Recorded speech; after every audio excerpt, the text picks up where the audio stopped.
इसे समझ नहीं पा रहे क्या? सुख दुख का भोग करना मतलब सुख दुख में फंस जाना।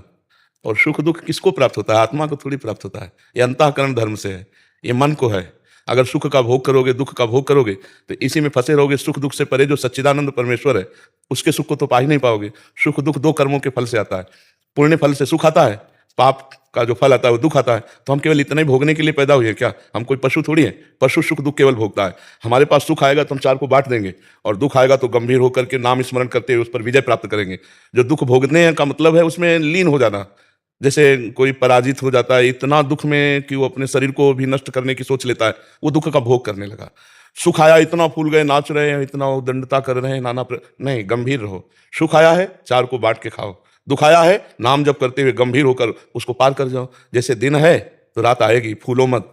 रात है तो निराश मत हो, दिन आएगा। ऐसे ही सुख दुख का चक्र चल रहा है, और आप चक्र से मुक्त होना चाहते हैं तो सुख दुख का भोग मत करो, परमात्मा स्वरूप में चित्त को लगाओ।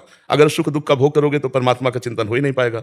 तो हम सुख में अगर फूलेंगे तो प्रभु को भूल जाएंगे, अभिमान आ जाएगा, मैं धनी, मैं विद्वान, मैं अमुक अमुक अमुक, नष्ट हो जाएगा।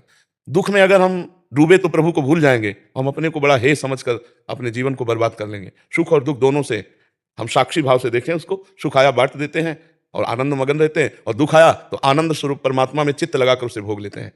देखो, कहीं आपको जलाया जाए, कष्ट दिया जाए तो आपको अच्छा लगेगा क्या? नहीं लगेगा ना।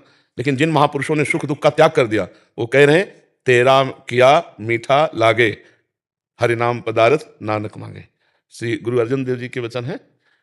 तपते हुए तवे पे बैठा लिए गए, ऊपर से तप्त बालू डाली जा रही, और वैसे मुस्कुरा रहे हैं जैसे फूलों की वर्षा उनके ऊपर हो रही हो। तेरा किया मीठा ला। अब आप सोचो, परमात्मानंद में जो मगन है तो इतना बड़ा दुख की सोच कर हृदय कांप जाता है।